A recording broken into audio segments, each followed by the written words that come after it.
I'm your host, John Martinez, and welcome back to the Good Leader podcast with my co-host, Dr. Dave motherfucking Miller, and our producer, Miguel from Easy F Media for all your OnlyFans needs. Yeah, a lot of motherfucking going on. Yep. And today's topic is going to be left of the bang, winning the fight before it starts. Miguel, go ahead and put the intro there.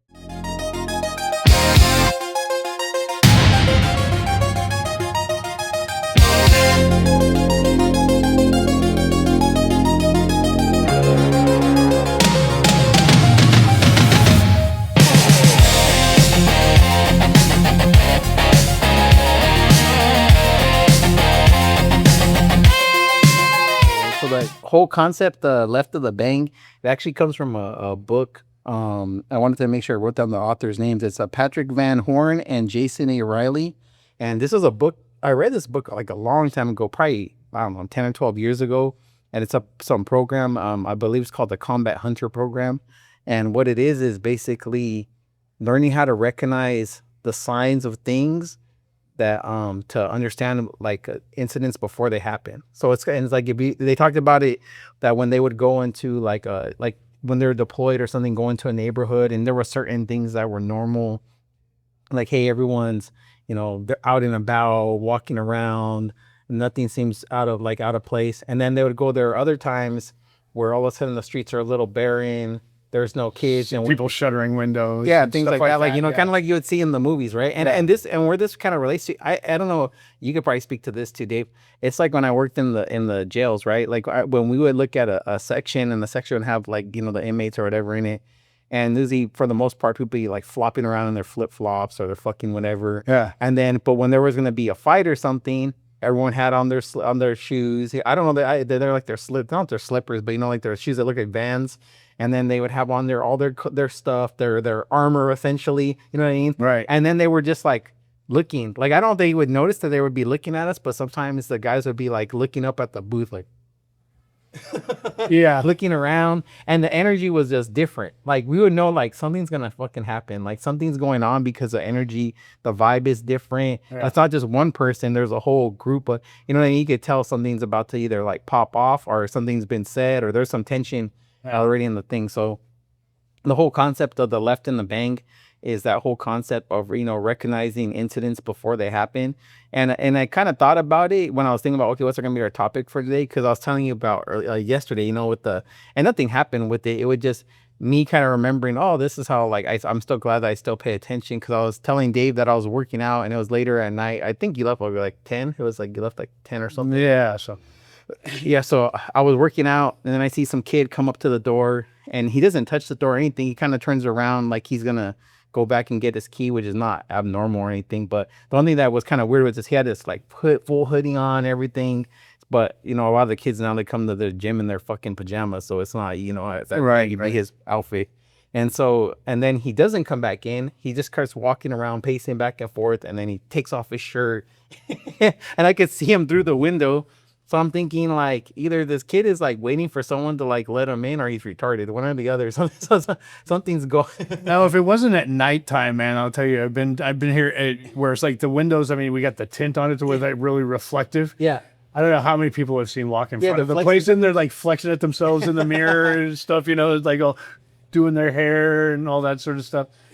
So I don't see them at night. I don't really see that happening because you can actually see through the glass. Yeah, and that's what I thought was weird too, because normally like I thought the same thing. I'm like, okay, during the day this wouldn't be so much of a thing, but it was enough to me where I paid attention to him. So I kind of paid attention to the whole time, like, because I felt like I'm like, either he's waiting for someone to open the door to let him in, because like I'm gonna try to follow them in, which I'm assuming then, okay, he's not a gym member or anything. Which I would say that any member here, don't do that shit. Yeah, and so that's I was kind of like, but then also when he started taking off his shirt, I'm like thinking like, okay, is this dude a little bit out there kind of? So they made me more kind of just pay attention to him, because for myself, I don't know about other people. That's just how I am. Like if I don't like the vibe that someone's giving me, it makes me pay more attention to them, like them in my vicinity. So I would just kind of more like alert about it. And I could even tell there was a younger couple in here, and they were seeing him in the mirror too. And so I think they were like, what the fuck is what is going on? So, and I could tell that, me being a little bit older and more aware, like I was kind of like, okay, let me just pay attention to this kid in case he does come in and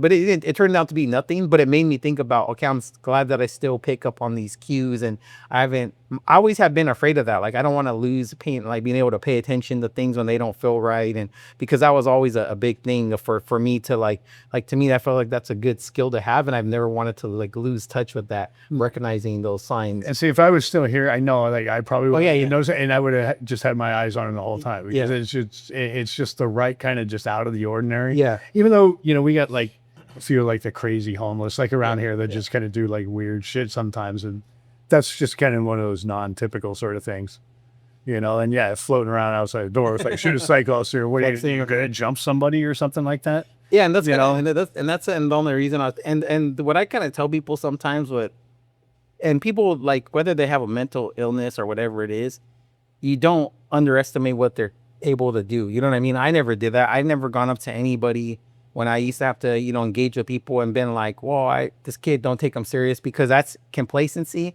And that's how you're going to end up losing or getting hurt, because you're thinking like, well, no, that's not a big deal. When really you don't know what this person is capable of doing. You don't know what's going on with them. I don't know if you're dealing with like a maniac or a crazy person. Well, yeah. And then, back home, and I don't know all the details of this, so you got to take this this is just what I heard. So back home, there was recently a shooting in one of the hospitals that my sister works at. So at the hospital my sister works at, and this guy, he had just tried to kill his wife the night before. So he ended up going and taken to the hospital. I believe she was at the same hospital also. And I don't know if this is accurate or not, but he wasn't cuffed as far as I believe, to the bed, which is, if he wasn't, which is weird. But I told my sister, because she was the shift prior to that. So she was a night shift, and there was a next shift prior to that. And so she didn't really interact with the guy or anything like that. I don't even think she was aware that he was in the thing. So, which is weird. I don't know, maybe someone who's watching who's a nurse or hospital protocol. To me, like, so anytime with us as cops, right, if something that's serious like that happened as an incident, for the most part, anyone that's on shift at that time, you're going to make them aware of it, right? If you're the watch commander, you're going to put out like maybe a text or, hey, we had this incident, you should be alert, right? So to me, it's weird if like this guy almost like stabbed his wife, and that shift or that floor is not aware that he's even on the floor. So, right. So anyways, as far as I know, I mean, this may be accurate, but that he wasn't cuffed. No.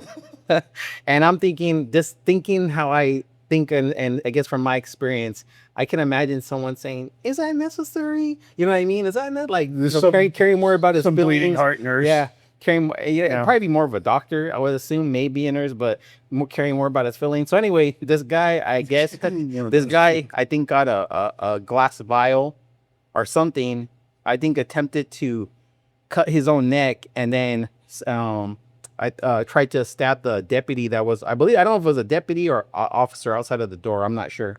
And then got shot for it, right? And then they immediately started doing the life-saving procedures on him, after they shot him. So it's just like this whole thing. But again, it just comes down to, can things like that be avoided? And it's 100% yes. It's like, one is like, okay, I understand that he may be hurt or whatever he did. I don't know what the state of his wounds were.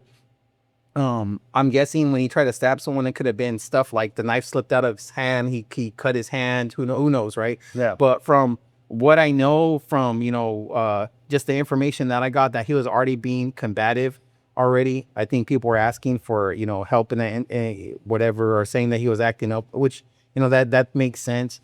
And then obviously he was willing to hurt himself. And the way I kind of tell people why, say if you're an officer or even a nurse or a doctor there, why you should pay attention to people like that is, one is because if he tried to stab his wife, and say this guy is not a career criminal, he's not a gang member, he's not someone who's been in and out the system, right? There's a couple things going on. One is he just tried to kill the person that, he probably should care about, most in the world besides his kids. Yeah. Two, his whole life is going to change in that night, right? He's losing his job. He's going to lose his family. Yeah. He's probably looking at doing some good amount of jail time. Yeah. And now he's laying in a bed thinking about all this. You know what I mean? Unless he's sedated. Right.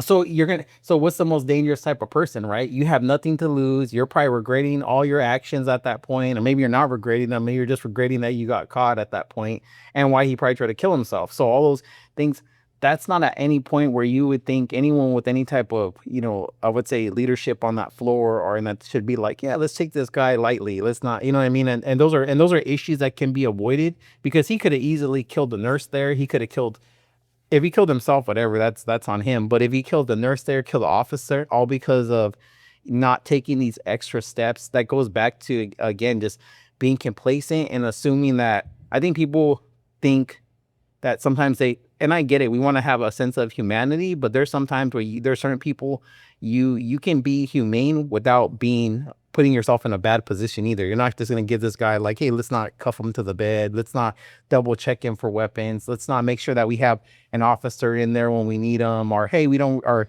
at least tighten up security on that floor, knowing just what this guy did. I was about to say, it's like I was given like the situation that led up to where he was at and where things transpired further. I mean, that would just seem to me like a no-brainer. You just automatically assume that he's not in the right frame of mind, and he's not going to be at any time soon. And so you find ways to make sure to be able to have quick control over a situation. Should anything else break loose. Until he's in a secure location where nothing can really happen. Yeah, that's it. And then I was gonna say with that, do you think there was any incidents that you ever felt in your life where you kind of knew something was wrong or felt it before it happened? Like we used to call them like, pre-fight indicators, like little things. Like I remember interacting with this kid who was kind of one of those, like his parents probably spoiled them little fuckers type of. And I remember we were talking to him, and as we're talking to him, he starts clenching his fist. And so, the dad in me was like, hey, you need to unclench your fist. And he was like, what? And I said, unclench your fist. Because, he was getting mad because we were basically, lecturing his ass. And as soon as I told him that, I could tell, like, oh, because I made it very clear, like, it's not like I threatened him or anything, but, it's going to be whatever kind of call you want it to be. We just came here to see what the issue was. But if you want to ball your fist up and think we're your mom or dad and you're going to start punching, no, you're going to get your ass kicked. Like, it's not going to happen that way. So, but I think me being aware enough to like say, unclench your fist, changed the whole demeanor of him, because he just knew that I was paying attention. I wasn't so locked into him that I was like, oh, like, and trying to be so, I'm like, I'm not trying here to be your buddy, bro. Like, I'm not here to, like, right. Well, at least probably like made him a little bit more aware of where he was at, in his frame of mind too. I mean, sometimes that's all it takes, because somebody could be, getting up to a boiling point, without even really thinking about it. And then you snap them out, and they go, oh, yeah, I need to calm down, because this could turn bad. Make this worse. So no, I mean, I try to say, come up with like a specific situation that was actually like a good story or something like that.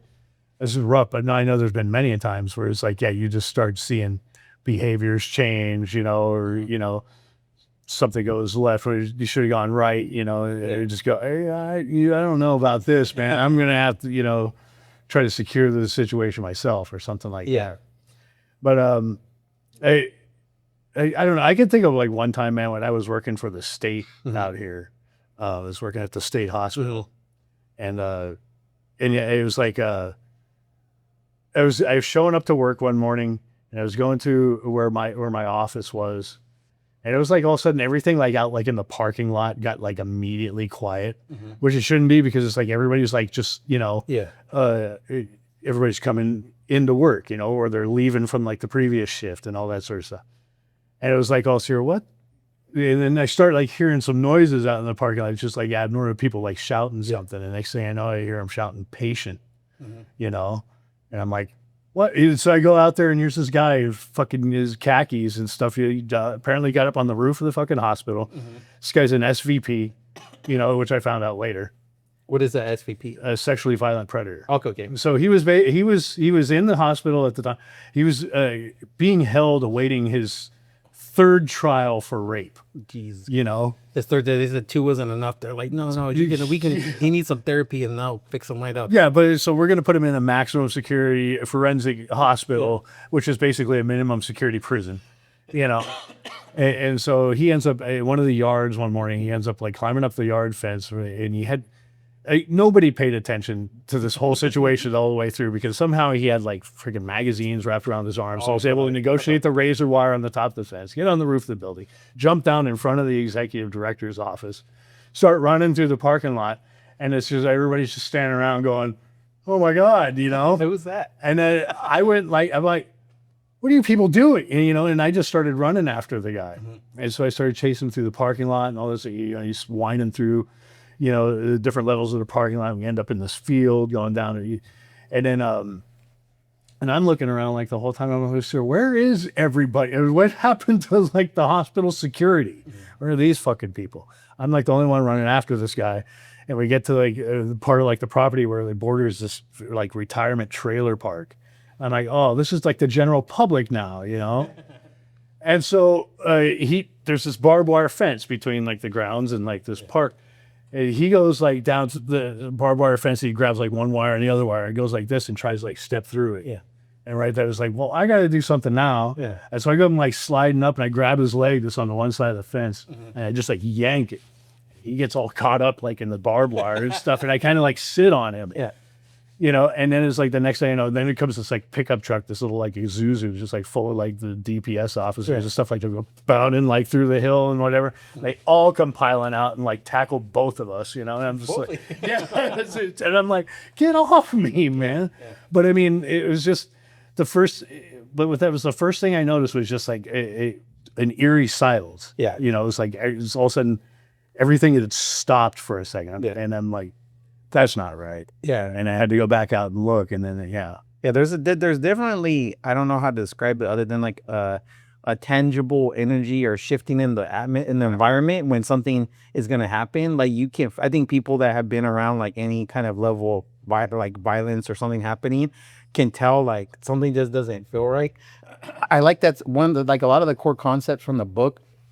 And that's what it talks about, basically establishing a baseline, recognizing anomalies, looking for clusters, which is multiple indicators of things not going right, behavior over appearance, and learning that this is a trainable skill. And I think especially the behavior over appearance, I think sometimes, I think one of the things, and I think you and Miguel kind of has pointed this out before, like it's like with us, right? I think people think because we kind of talk freely, we talk about what's on our mind, that hey, these guys they could be somewhat like offensive or this and that, when really I think sometimes you got to be more concerned with the people that don't want to say what's on their mind. Right. You know what I mean? Or that are just telling, like, to me, I don't know if you ever heard that quote, a friend of everyone is a friend to no one type of thing. Yeah, the whole you can't play both sides of the fence. Everyone I've ever met that's been like somewhat of a psychopath or had those type of tendencies, they tend to not ever want to tell people what they don't want to hear. And then those are the people that lose are the ones you have to be mindful, because it's like, to me, they're the more ones like hiding. Like, yes, someone asked me or you, what do we think about something? Yeah. Whether they agree or don't agree, it's not like we're going to argue about it, but we can say, well, this is what we think. You know, you don't have to agree with we're open about it. But if you're around people that are never really open about what they're saying or doing, like there's a tendency to believe like, well, you're acting friendly, but there's a lot of like, I'm gonna say somewhat deception about how you actually feel and what you're actually doing. And those guys tend to be more, I think, manipulators. That's what I was about to say. Yeah, manipulators. Those, and I try to get people to understand, like, and I think that's what I think about a lot of like weenie ass guys. Yeah, I think a lot of the guys that play like, I'm friends to like all the girls and try to play that part. I think those guys don't really have the balls to just be regular men and say, I like you. So they try to play the best friend role. And like, that's how they try to get in. You know what I mean? Like, I'm going to try to get in with these girls by pretending I'm a girl too. Yeah. Instead of just being like outright, like, bro, you like her. That's why you're hanging out with them. And I think sometimes it's just understanding, again, actions over what are, like, don't look at what they're doing, look at their actions over their behavior. Like, don't assume someone who looks mean or aggressive is actually mean or aggressive, and someone who's like not like that is actually the aggressor. I mean, it goes back to you talking about the state hospital. It's like the BTK killer, that one guy. Right. He was I think worked at his local church, Boy Scout leader, all these things, because people that at Lucy tend to have those type of tendencies, they're gonna try to hide. You know what I mean? They're not gonna openly say what they want, or so you have to kind of recognize, like, yeah, it's, you know, I'm not saying everyone who does that is a psychopath, but Right. It was funny because actually with that one incident, though, I just got like a letter in the mail not too long ago that the guy was going to be released from prison soon. what the hell? I call, so Yeah. like, what is he going to come find me? Yeah, I'm like, but yeah, it's crazy. So he's been 3 rapes, and they didn't see he's getting out of prison. yeah. But then, but yeah, but so it comes down to like the whole kind of being a good man thing. It's like being a good man is not being a friend to everybody. Yeah. You can't actually accomplish that. Yeah. You know, so it's like, it's not, you know, there's nice guys, you know, but nice is a very soft sort of quality. Yeah. You know, a good man can also be, you know, unruly. Yeah. You know, when it's called for, you know, and should be direct, should be honest, should be maybe forceful sometimes in, like, you know, in what their view is. Yeah. You know, just as long as it's aligned with, you know, at least some kind of like purpose. Yeah, and I think for a long time, I think that's why they were trying to change the definition of what a man was and what he wasn't, because I think they're trying to get men to be more like, well, no, don't be aggressive, don't be like that. And to me, that was almost like a Trojan horse, right? Like they're trying to get men to convince men, like, hey, act this way where you're never aggressive, you never speak your mind, you never do these things, because that way we can all get along. When really it's like, it doesn't mean it. All you're doing is really trying to rid, you know, our society of the protectors, and convince us that, hey, lay down your shields and your swords, guys. It'll be all right. You know, you can't. Yeah. and you can't. You have to be smart enough to recognize, like, no, like, why do you want us to do that? Like, we don't. Getting along doesn't mean being submissive. It doesn't mean like going, like, just go. Okay, it's like, yeah, we can coexist, but doesn't mean we're gonna, like, not be, you know, continue to, you know, train and work hard and still have our values and fundamentals. We don't need to lay down our, you know, we don't need to lay down our arms or our weapons or our way of life to make you feel okay. Right. I had a comment not too long ago, because sometimes when I'm like going around the gym or whatever, look at, you know, things, you know, to either clean up or fix or like whatever. I was just walking through, you. Somebody told me, like, man, you know, every time like you walk through here, you look like you're looking for a fight. I'm like, I was like, I'm not looking for a fight. I'm ready for one. You know, I'm like, you know, there's a difference there. Yeah. You know, so it's like, you know, sometimes that can even just like stop trouble. Yeah. You know? If you're just ready for whatever, people can typically tell, you know. Yeah, with us, we used to say the first level of force is presence, and you know, presence included, are you physical? When people see is, and this is what people don't understand, right? It doesn't mean you're gonna win every fight or anything. It doesn't mean that. It means, like, are you physically capable? Do you look physically capable? And do you have a nice appearance? Or is your, like with us, it was like, does your uniform look good? Does your gear look ready? And Lucy, that can prevent a lot of fights, because, I mean, if you see you know, like with a cop or something roll up and, you know, he's fat and out of shape and looks like he hasn't slept last night, and, you know, he's fucking eating a donut or some shit, like, everyone's like, because we hear it all the time, right? Like, especially now, me being more like, which I always have paid attention. You hear people, look at that fat ass cop, and I don't know if other, you know, I'm pretty sure other cops know people say that about cops, but it's different when you hear this, like, and you see, you're just like, man, this dude is really not doing himself a favor. What was the one not too long ago? The one child predator that they interviewed or whatever, and they asked him, it's like, oh, sir, well, you know, what do you do when you like choose your victim? Oh, he looks for, like, So I look for their dad. Yeah. You know, like, you see how their dad is. Does he work out? Does he, you know, all that sort, or is he real soft, you know, milk toast cat, you know? Yeah. That's how, you know, one of the criteria he would use to pick his victim. Yeah, because I think he would go to the playgrounds, right, and see the dad, because they're looking to see, are you a protector? Are you willing to? Are you paying attention? And that's the other thing, right? It's like, that's part of this. At the end of it, I have is, you know, you see a lot of people that are so ingrained in their phone that they're not paying attention to anything. You know what I mean? Like, especially to me, it's weird at night, like, because it's, you know, the parking lot is darker, and sometimes, like, the homeless community, you know, sets up a caravan out here. Yeah, right.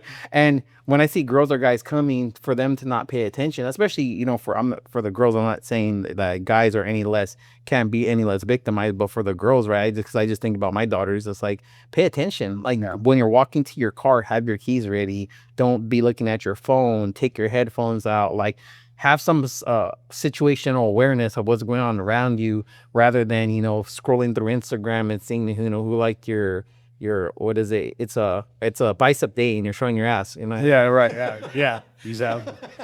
Yeah, yeah, With the left of the bang, also, it's like for the leadership part, I think it's part of it can help you recognize burnout before someone quits, catching safety issues before someone gets hurt, and seeing morale problems before the team falls apart, and preventing problems instead of reacting to them.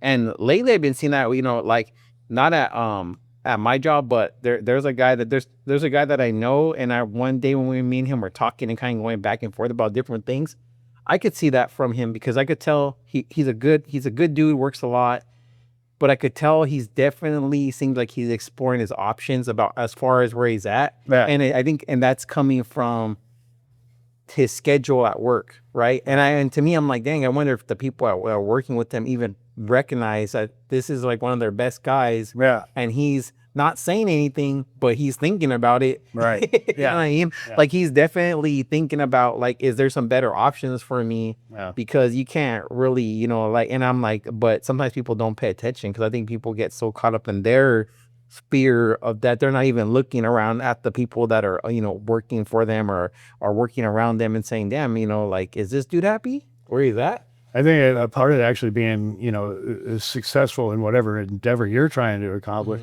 is actually being aware of the environment around you, you know, and the other people in it, you know, because they could cause the whole thing come crashing down on you, Oh, you know, if you don't pay attention. Yeah. So, And also, I think it's just being aware to kind of like, I guess a leadership thing is, you know, for your guys, are they not, like, you shouldn't just be happy with everything's working out for you. Like, hey, I got the machines running, right? Like, I think when you're in leadership, you want the things to be running smooth. But also, I think sometimes you have to ask the guys around you, like, well, what are your goals? What is ultimately your goal?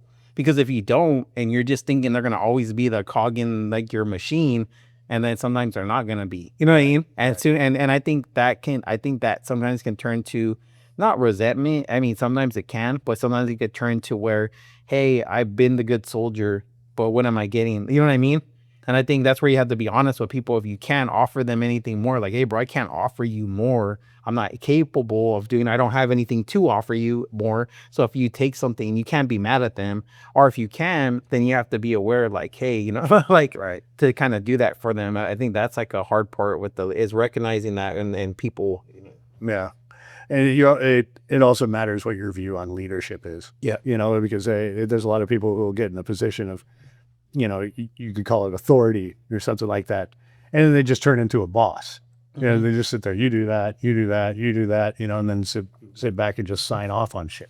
Yeah. Whereas, like, you know, the leader's gonna, like, lead the charge. Yeah. You know, you're gonna jump in, you're gonna be the first one with hands on, you're gonna be, you know, the last one to leave, or no, you know, all that sort of stuff. You know, and then you're gonna watch out for the people that are, you know, following you too. You know, and if you're able to do that effectively, then you actually have people who want to jump in, who want to be a part of, like, everything, you know, and they want to do their part. Yeah. And it's this and that makes for a good workforce. And that's how I try to, like, do things here, and it's worked out. And it's like the kid Alex, you know, who works here. Yeah. I feel like he's like an extension of me now at this point. I mean, because he constantly sees me, and I'll always be here. You're like, something needs to be done. Well, that's the next step, you know. Yeah.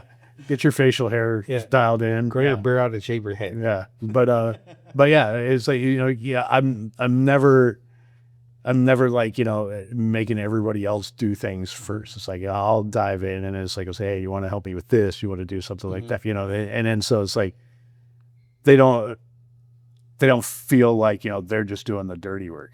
Yeah. And it's also to a level of, like, self-awareness. I know with me, like, when like, I was in charge of, like, the overtime, right? So I always got, like, I knew all the overtime, everything that came in. So I never used to sign up for overtime unless it was absolutely necessary for me to cover it, because the way I felt about it was, I'm like, okay, these guys are, like, all younger officers, they may need or want the overtime, and I should be kind of the last resort. I shouldn't be like, hey, I have access to the overtime, let me fucking put my name on the most prime spots that I want to, you know what I mean? Right. So I never did that. And I probably only ever really had to cover maybe I think 2 or 3 times. And that's when nobody was available for something.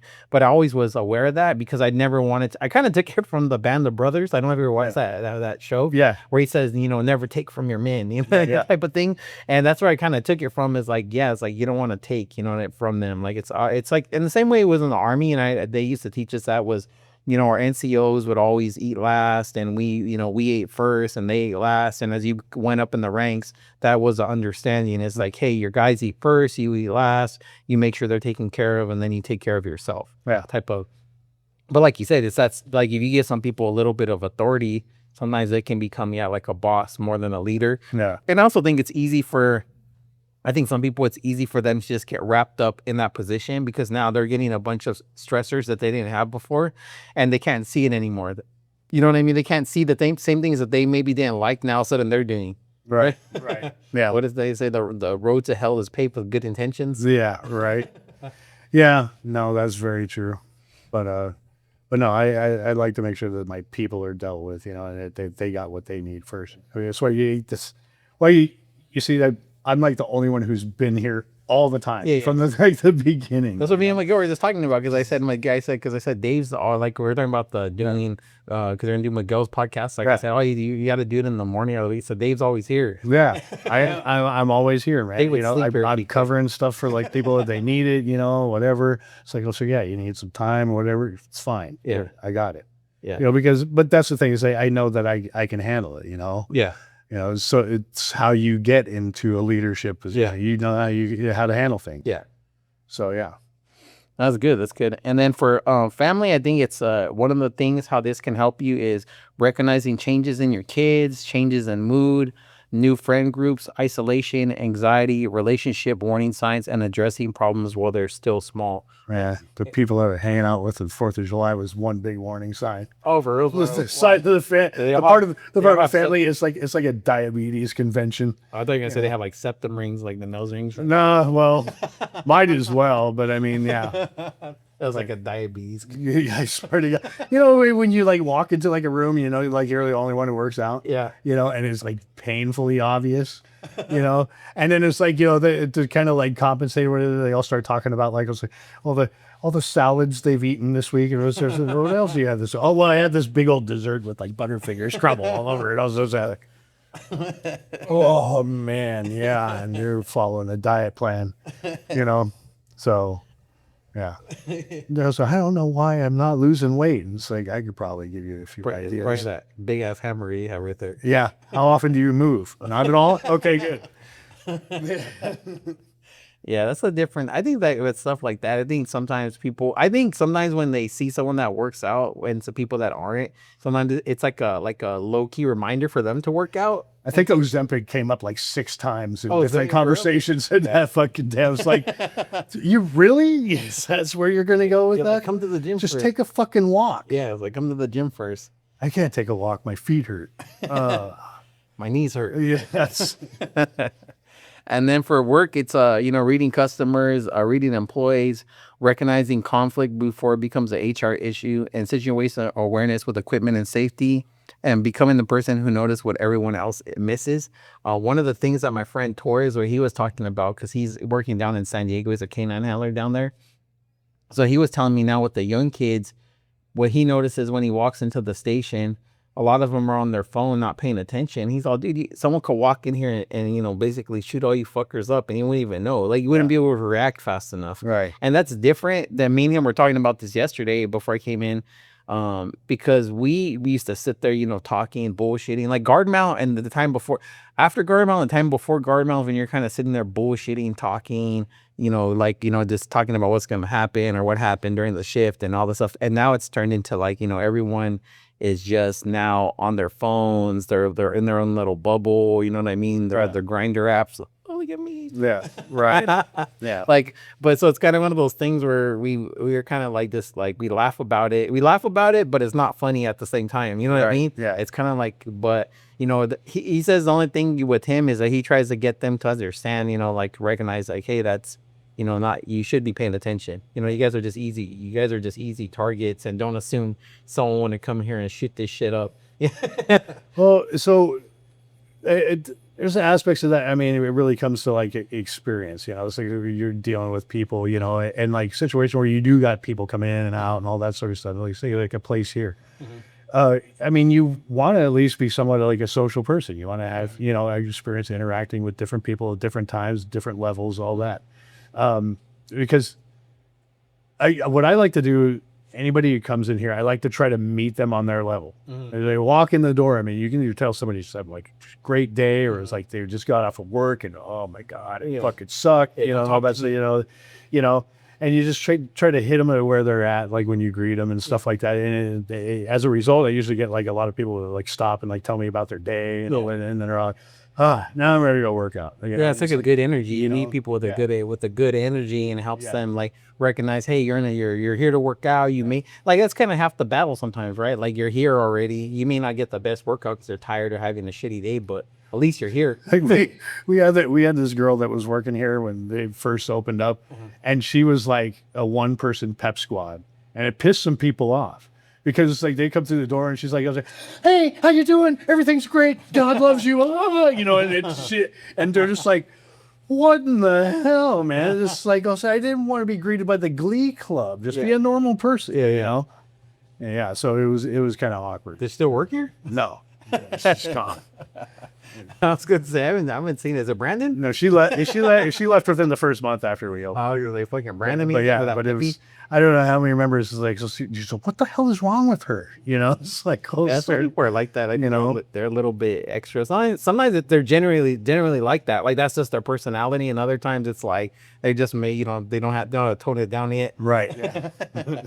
And the personal readiness is, you know, also looking up from your phone, knowing exits, parking lot awareness, traveling with your family. Physical fitness gives you option, and mental awareness gives you time. And I think that's a lot of the things. I think we're always kind of talking about those things. Some people, they don't really understand it, because I think if they haven't experienced those things in their life, they don't really see I don't want to say they don't see the purpose of it. You know, they probably understand there is a purpose to it, but they haven't experienced it to understand why that's important. You know what I mean? Like, and you know, when I go to like a movie theater, being aware where the exits are, I don't like people sitting behind me at all. I always sit in the top and the back. I hate people sitting behind me. But me too. It's like, and those are all just habits of doing things. And even when I was younger, I didn't recognize some of those things of why we were taught to do them. When, you know, they would tell us, hey, you know, knock on the door with your left hand, keep your gun hand free, you know, don't, you know, learn to, you know, kind of not like you're always walking backwards, but you're like, learn how to just be aware of people around you. If someone's behind me, I tend to like move. I remember talking to this other guy who was a cop, and we just kept we were talking and we're kind of slowly moving, and we both recognized like we kind of keep this moving because we're both used to triangulating when we're talking to a person, like not standing directly in front of them. You're kind of offsetting yourself, but we're both kind of keep offsetting ourselves. It's kind of funny in a ready stance. So it's kind of funny, the little things like that. Definitely. Those are habits that can keep you alive, though. Yeah, I think, you know, and you never really know, you know, I always, you know, one of the big things that why I point out the things with the guys and the, you know, a lot of the homeless in the parking lot. To me, I always feel like not all homeless people are violent or anything like that, but to think that would never happen to me. And sometimes people think that, oh, they're harmless. I'm like, really? Like, maybe you haven't been around enough homeless people to understand that they're not gonna always be harmless. And if you have this, you know, caravan coming up from down the West Coast, say you like, or California, you're not gonna always run across guys that are just harmless, you know what I mean? And even having a, you know, a mental illness doesn't mean that someone's not going to do something crazy. That's why you see there's never ending amount of videos of people just doing crazy shit, and there's no rhyme or reason for it. So you kind of have to be kind of aware of, you know, things like that. And the only way to be aware of it is to kind of recognize, like, hey, what's that guy doing? Something feels right, or why is he walking up to me like that? And you know what I mean? It's like, there's so times when it's like, you could like walk out, you know, and somebody's coming, you know, one direction. And it's like they just kind of unnaturally veer your way a little bit, you know. You set your radar off, and you know, and just kind of collect yourself, and just you keep an eye on. To keep paying attention to. And one of the last things is kind of basically saying, like, you know, most failures don't happen overnight, and most tragedies come with warning sign. Leaders pay attention, fathers pay attention, husbands pay attention, and business owners pay attention, and warriors pay attention. And the goal is into the, and it's not an optional thing. I think if you're in those positions, the guy from Antihero podcast, he had a funny post that he posted about like how a lot of cops are in warriors, which is true. People don't realize this, right? Like you get into those jobs, and it's the same thing as the military. There's an expectation that if you're going into those jobs, you have to have a certain attitude and a certain way that you're going to conduct yourself and be capable of, ultimately, if there's going to be violence or physical contact involved in those type of jobs.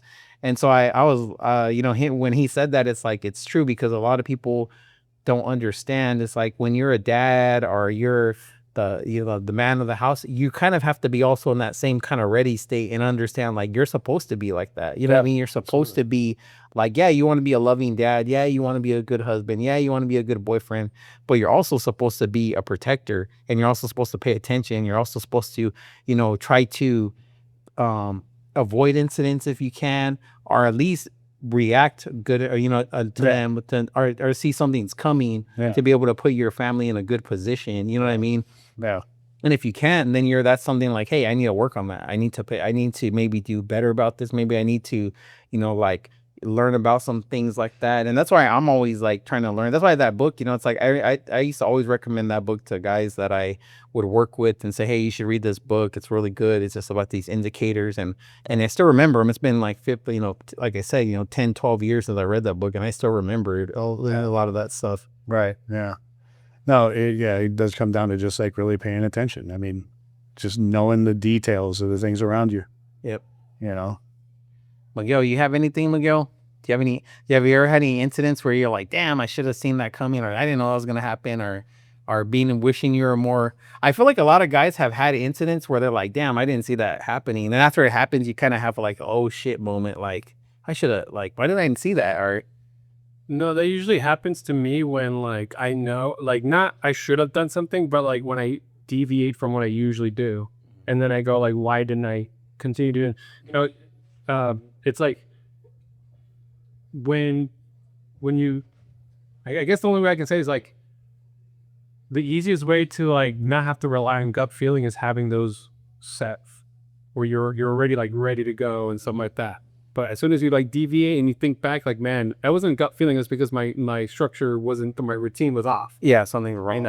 Does that make sense? It's like just every day you're ready for something, but the one day you kind of like let down your guard, not like in a crazy way, like, oh my God, they're gonna get me. Yeah. But more like, I should have, gone to the gym that day a little extra. I don't know. Yeah. all right. Well, we used to call it like Murphy's Law, right? Or one of the things that, so the days I used to be the most, like, I'm going to say pay attention to, there was days you would go into work and it would just be busy. From the start of the day to the end of the day, it's just busy. But those days are kind of fine because you're just so busy, you're just doing stuff back to back. The worst days are actually the days where nothing's happened. Yeah. And then so you kind of tend to get a little bit more like, okay, it's been 12 hours. Because I always notice those days, it's going to come at the most inconvenient time, where it's going to come at the end of the shift. It's going to come at shift change. Like when you were talking about where was everyone at, I almost guarantee it was shift change. Like if it's a shift, if it's a shift change time, that's when like most officers don't pay attention. You'll have some guys that will come back early because they want to leave. There's no one really on the road. Yeah. It's like a moment of like weakness, right? In the structure of for officers, where, and sometimes for the most part, if you have good leadership, you're going to usually have certain people that are staying back a little bit more, and then waiting for everyone to kind of like switch over before they do all that stuff. But I've seen other places where they're not like that, where it's just like, hey, fucking no one's on the road, and you're like, okay, I guess, like, it's a weird job because you always have to have people working. So that's inevitably going to happen within a 24-hour shift, 7 days a week, 365, where all of a sudden there's not enough, coverage. And it's not going to happen at a convenient time. That's what I tell guys. I said a lot of guys, I think sometimes getting into their careers think, oh, something's going to happen. Like you're going to come out of the academy and you're going to immediately. No, I said, most likely you might run into something where you've been on the job and thinking this was going to happen and now it hasn't happened, and now you're like, oh, when is it gonna, and then you're getting complacent, you know, or you're not working out as much, you know, you let your all that weight you lost in the academy is gone, you're not working, you know, you're getting a little chubbier and this, and all of a sudden that's the day it happens. Yeah. Right, that's the you know, that's just how life is. It's just kind of, it doesn't tell you. Like the guy in Die Hard with all his Twinkies. Yeah, with all his tinkies ready to have a heart attack. So one thing I was gonna put out for like a challenge for anyone that is to read the book Left of the Bang. It's a good book. Put your phone away this week when you're walking around. Observe your surroundings. Notice what's normal. Notice what changes, and have hard conversations and address a problem while it's still small, and practice living on the left side of the bang. And then that, you know, and hopefully that helps some people and kind of like will guide them in the right way. Cause I think a lot of times we're so caught up in our like phones that we're not paying attention to that. I mean, there's a lot of times I'm just walking on the treadmill and I'm the only one that's like looking around, and everyone else is like, Yeah. slobbering on their phones or whatever they're doing. Right. Awareness. Yeah, no awareness. Yeah. Anything for the gym, Dave? Not yet. Nothing new to announce. Cool. Then a shout out to our sponsors as always, Gain Station Gym, for letting us use their facility, for EasyF Media, for all your podcasts and OnlyFans needs. Miguel's going to be our guest, but next month? Is it next month, Miguel? Yeah. Yep. You said beginning of August? Finally be on the other side of the camera. Other side of the camera. Miguel's the Love today. all right, Miguel.